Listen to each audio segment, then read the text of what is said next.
Fala pessoal, tudo bem com vocês? Eu sou o professor Alejandro, professor de Ciências Humanas e da Natureza, professor de Geografia que eu vou trabalhar com vocês, tá certo? Então na nossa aula de hoje o tema é paisagem cultural e paisagem natural. Então trabalhando sobre esse tema de paisagem, paisagem é um dos principais elementos, um dos principais conceitos trabalhados pela geografia. Na verdade, a paisagem ela é uma variação do espaço, uma variação do conceito de espaço. Então, trazendo para esse conceito de paisagem, a gente vai compreender inicialmente paisagem como o aspecto visível do espaço. Então, esse aspecto, até onde, como tem uma fala do Milton Santos, um grande geógrafo brasileiro, reconhecido mundialmente, ele diz, paisagem é até onde a vista alcança. Então, até onde você enxerga, num local aberto, por exemplo, até a linha do horizonte. Se eu estou numa sala fechada, até o limite dessas paredes. Então, a paisagem é esse aspecto visual, aspecto visível. Mas a gente vai compreender que não só o aspecto visual vai compor a paisagem, mas também todos os nossos sentidos. Então, não só o que eu vejo, mas alguns elementos também invisíveis compõem esse espaço, como, por exemplo, dos meus sentidos, o olfato. Determinado cheiro, eu posso me lembrar até mesmo, ele me traz ali à memória alguns outros espaços. Então, a determinado alimento, ao sentir o cheiro, eu posso me lembrar de determinado lugar, de determinado espaço. Então, fazendo referência àquela paisagem onde eu estive.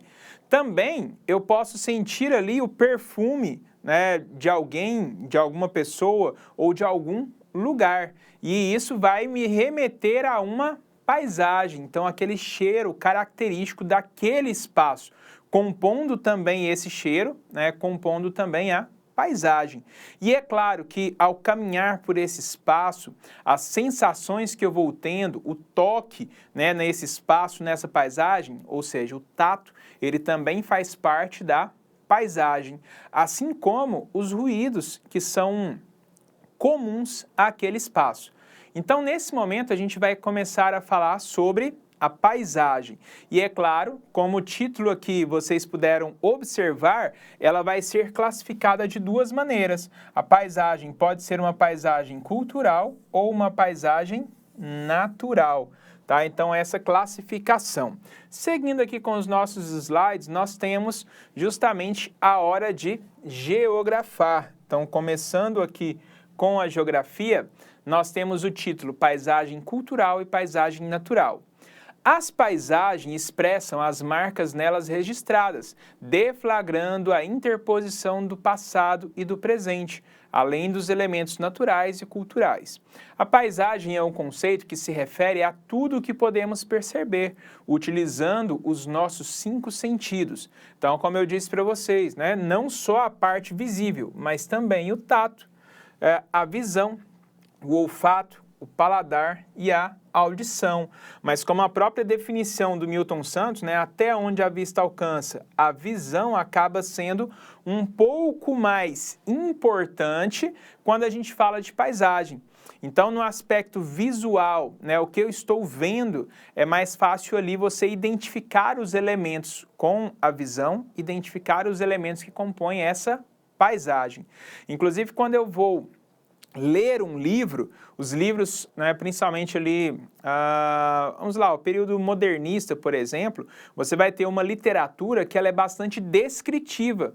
Inclusive, nessa literatura descritiva, ela faz muita referência ao que os geógrafos mais tradicionais faziam lá no princípio, lá no início da ciência geográfica. Como, por exemplo, se a gente vai trazer ali o período das grandes navegações, até mesmo o período romano, os geógrafos da época, lembrando que a geografia é uma ciência, enquanto ciência, ela há pouco tempo foi reconhecida como uma ciência individual, uma ciência separada de outras, com ali uma determinação do que é, uma classificação do que é essa ciência geográfica. Mas o trabalho geográfico, ele já existe desde os primórdios da humanidade. Então, lá na Grécia Antiga, em Roma, no período colonial, nós tínhamos ali vários geógrafos já trabalhando. E o que eles faziam? nesse momento de imperialismo, né, indo a novas terras, novos conhecimentos, novos espaços, os geógrafos registravam ali as novas terras que eles estavam conhecendo, caracterizando o aspecto, primeiro, visual. Então, quando a gente pega, por exemplo, a chegada, as invasões portuguesas, né, no território brasileiro, essa chegada, a colonização portuguesa no Brasil, as primeiras cartas que foram enviadas, elas tinham um teor geográfico, onde, se vocês já devem ter visto, até mesmo em alguns livros, alguns trechos, pelo menos, né, das cartas de Pero Vaz de Caminha. Essas cartas, o que ele escrevia? A descrição da paisagem. Então, a geografia, ela surge muito em cima dessa descrição. E nessa descrição, ao ler esse livro, ao ler essas cartas, o que era feito ali? A descrição do espaço. Ou seja, você conseguia ali imaginar o espaço onde ele estava, imaginar a paisagem. Então, naquele período, como que quem ficou em Portugal teria interesse de explorar a questão econômica do território brasileiro, ou como Roma deveria explorar os novos territórios que foram anexados, né, ao Império Romano. Então era através dessa análise, dessas cartas, onde o espaço era descrito ali. Então ia descrevendo o espaço. Até mesmo um livro um tanto quanto mais recente. Muitos de vocês já devem, pelo menos os filmes, já devem ter assistido. Os filmes do Harry Potter. Nos livros e para ser possível, né, construir aqueles filmes com aquela imagem, com aquela quantidade de detalhes, os livros precisaram ser também descritivos. Então imagina, relembre aí aquela cena, por exemplo, do Harry Potter entrando, né, para a escola, para Hogwarts. Quando ele chega ali, você tem uma série de elementos que eles estão descritos no livro. Aliás, em cada espaço novo, cada paisagem nova visitada pelo Harry Potter, você vai ter ali uma descrição desse espaço. E é aí onde nós observamos a descrição geográfica sendo feita, caracterizando a paisagem, tá certo? Voltando aqui, portanto, todo o ambiente terrestre pode ser considerado como uma paisagem. O caos do centro de uma grande cidade, o espaço de uma fazenda ou a área de um bosque. Em razão da abrangência desse termo, comumente ele é dividido em dois tipos principais: paisagens naturais e as paisagens culturais. Então a gente vai começar a observar não só esse aspecto visível, fazer a descrição dos espaços, mas também conseguir classificá-los dessas duas maneiras, em espaços que podem ser culturais ou espaços que podem ser naturais, certo? Então, essas duas maneiras. Vamos dar continuidade aqui com o slide. Nós temos assim. Nesse momento, eu espero conseguir realizar essa dinâmica com vocês. Se você fechar os seus olhos nesse momento e ouvir esse som, ouça esse som.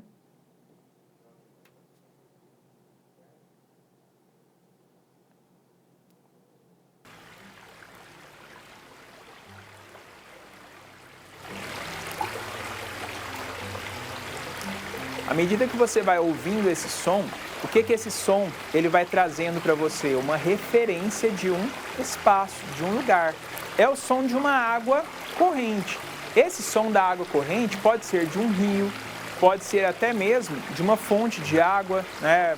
Mas a referência que você tem da sua vivência, esse som vai construindo na sua memória algumas imagens. Então, talvez você que gosta de pescaria, por exemplo, vai lembrar qual é o rio onde você costuma pescar. Então, esse som que você ouve agora pode fazer referência a essa paisagem do lugar onde você esteve. Ou até mesmo, em alguns locais, olha, você não gosta de pescar, mas gosta de ficar na beira do rio ali e esse som descansa a sua mente. E você vai se lembrando desse espaço. Então, esse exemplo, né, com o som da água corrente, para a gente entender que não só o aspecto visual compõe a paisagem, mas também o som, o cheiro, os ruídos, né, que tem naquele espaço, todos vão compor essa referência da paisagem. Continuando aqui, nós temos as paisagens naturais, são as expressões dos elementos da natureza, que não se modificaram ou que foram pouco alterados pelo ser humano, como o espaço de uma floresta virgem. O que quer dizer isso, uma floresta virgem? Um local, uma floresta que não foi explorada pelo ser humano. Não foi explorada ou não foi alterada pela humanidade. Tá certo? Então, não teve alterações ou não teve grandes alterações pelo ser humano, tá? É claro que existem alguns espaços que eles são mais sensíveis à presença humana, como, por exemplo, existem algumas colônias marinhas, onde simplesmente a sensibilidade é tão grande que só o passar do ser humano por ali pode destruir a vida em alguns ambientes. Tá? Então, alterações acontecem, ainda mais pelo grau de transformação do espaço que o ser humano alcançou. Por exemplo, a poluição das indústrias. A atmosfera poluída, ela tem uma dinâmica e essa poluição ela pode chegar em espaços muito distantes. A indústria está aqui, mas ela está poluindo, olha, até do outro lado do planeta, ou até o planeta inteiro sendo poluído por essa indústria. Ah, mas a indústria é tão poluente assim? Não só... não é que ela é tão poluente assim também, mas a dinâmica da atmosfera. Então, lançou o poluente aqui. Essa atmosfera contaminada, ela tem uma movimentação e ela pode passar pelo mundo inteiro. Você poluiu as águas aqui, mas essa água é corrente, chega até o oceano. Então, as transformações humanas chegando em locais cada vez mais distantes. Seguindo aqui, olha só, não só uma floresta virgem, né, sendo considerada como um espaço, uma paisagem natural, que a gente está dizendo, né? Por quê? Os elementos naturais dela, né? A gente tem a vegetação, o solo, o relevo, são elementos naturais. Não só ela, mas também, olha só, o topo de uma montanha também é um espaço natural, uma paisagem natural. E é claro, por ser de difícil acesso. Então, a humanidade tem dificuldade de construções ali ou de até mesmo chegar até ali. Mas a gente observa que existe, por exemplo, a modalidade esportiva que é o alpinismo. O ser humano está lá, né, inventa o quê? O alpinismo. Ele vai até o topo da montanha, ele vai escalar uma montanha e nisso ele faz o processo de subida. Ele altera também aquele espaço, tá? Então, mesmo sendo de difícil acesso, mas a exploração acontecendo, tanto em altas montanhas como no fundo do mar, a busca pelo conhecimento sobre esses espaços, o estudo sobre esses espaços ou simplesmente o passar por esses espaços, certo? Seguindo aqui, então, nós estamos observando os espaços naturais.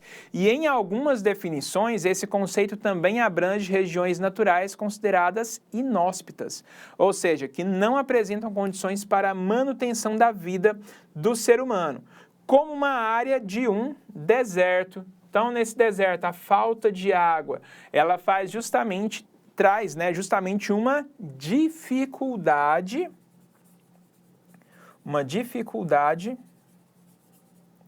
para a existência da vida, tá? Inclusive a própria vegetação, olha só como a vegetação é escassa, como não tem, né, presença de animais.